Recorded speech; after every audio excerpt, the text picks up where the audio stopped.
Amém, meus irmãos, que Deus os abençoe em nome de Jesus, passando aqui com mais uma palavra do Evangelho.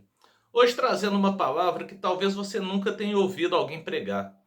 Eu particularmente nunca vi um pastor pregar sobre essa passagem.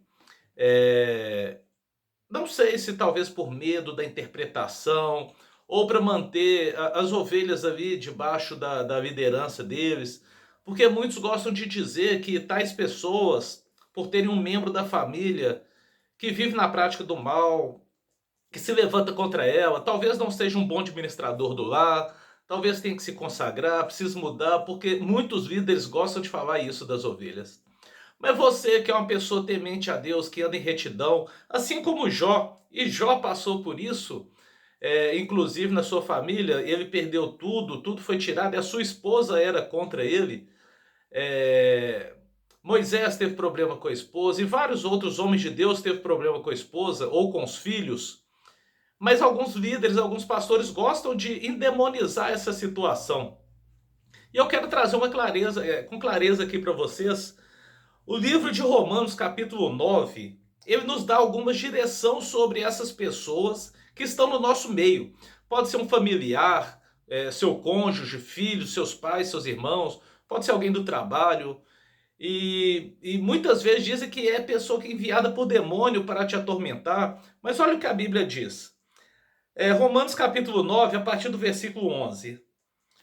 Porque não tendo eles ainda nascido, nem tendo feito nem bem nem mal, para que o propósito de Deus, segundo a eleição, ficasse firme, não por causa das obras, mas por aquele que chama. Foi-lhe dito a ela: o maior servirá ao menor. No versículo 13 diz: como está escrito, amei Jacó e aborreci Esaú. A palavra diz que ainda no útero materno, Deus separou Jacó para fazer o que era bom, para servir a Deus, e Esaú para fazer o que era mal.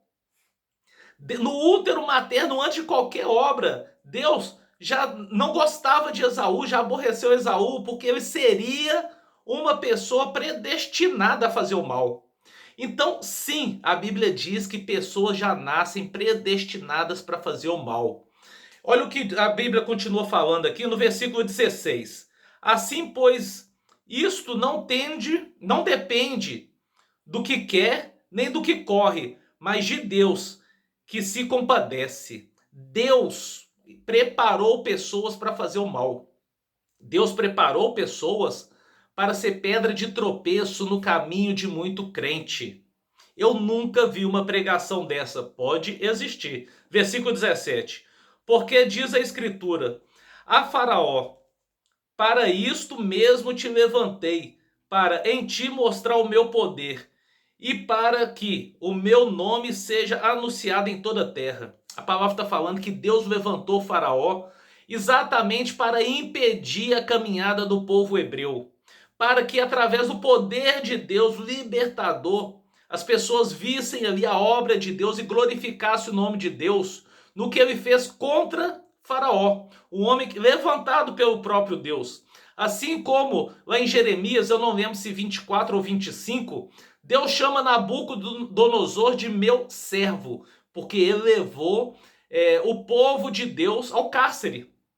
Ele chama Nabucodonosor de meu servo. Como que é o seu político hoje? Quem governa o seu país? Ele é um homem bom? É um servo de Deus? Ou pode ser um homem mau? Um servo de Deus levantado para escravizar o povo, para Deus trabalhar no povo, para Deus fazer com que o povo venha buscar a presença do Senhor, porque é no momento de luta, no momento de desespero que as pessoas buscam a Deus.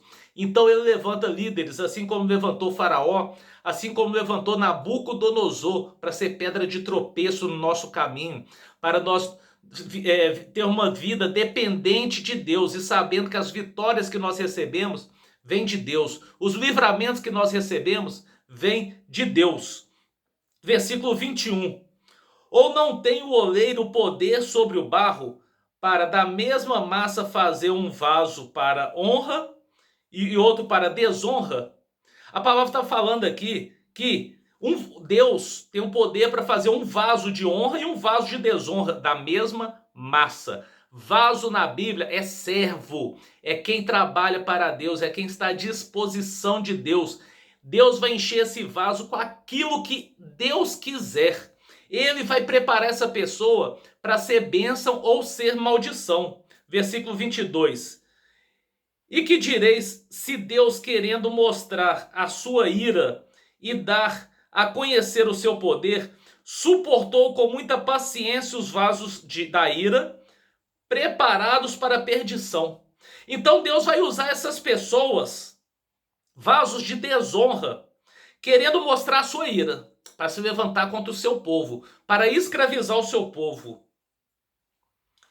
Ou para o povo conhecer o seu poder através da sua libertação, através da cura. Deus, ele tem poder para todas as coisas. E ele suportou com muita paciência esses vasos.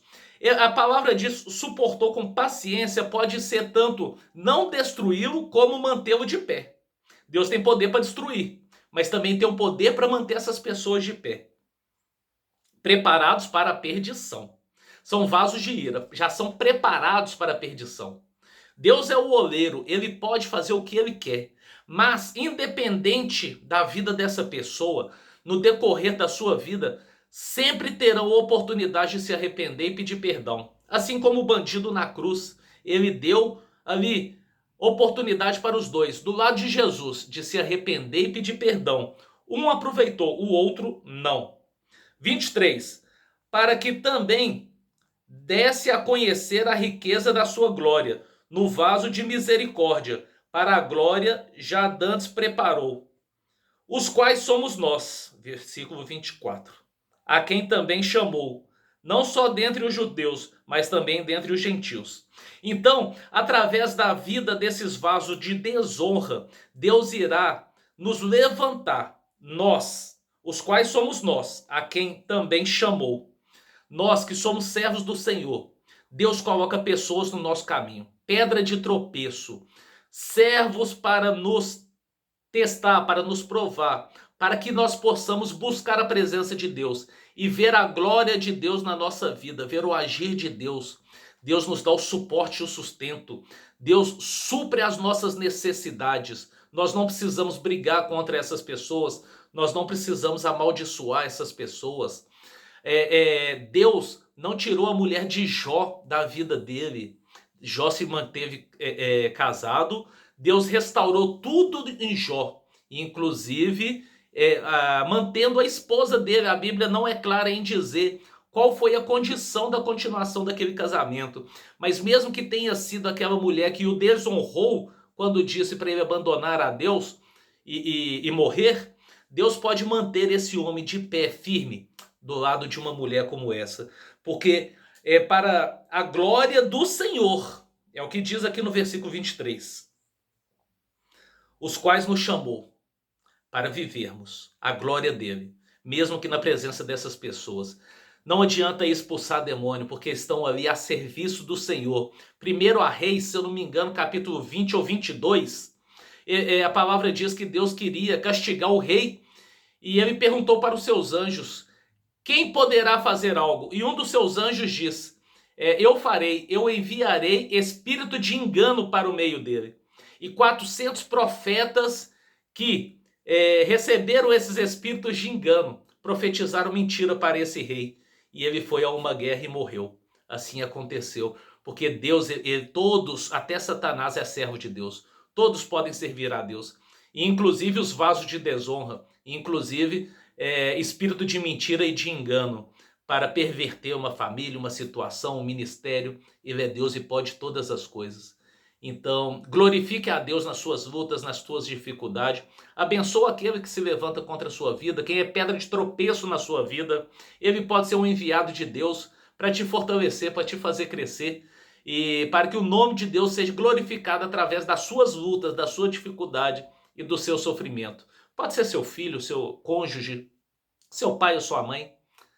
Saiba que Deus está trabalhando a seu favor. Se você é um servo de Deus e está firme na palavra, Deus é contigo, em nome de Jesus. Amém? Que Deus te abençoe. Fique na paz.